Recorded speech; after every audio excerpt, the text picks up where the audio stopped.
இந்தியாவின் தேசிய நதி என்று அறிவிக்கப்பட்ட நதி எது? A. Yamuna, B. Godavari, C. Ganga, D. Brahmaputra. யோசித்து சொல்லுங்கள்.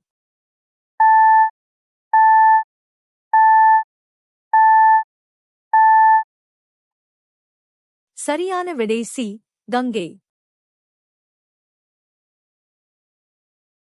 இந்தியாவின் மசாலா தோட்டம் என்று அழைக்கப்படும் மாநிலம் எது? A. Tamil Nadu, B. Kerala, C. Karnataka, D. Andhra Pradesh. யோசித்து சொல்லுங்கள்.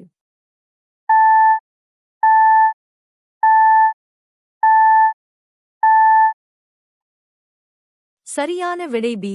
கேரளா. சரியான பதில் கிடைத்ததா?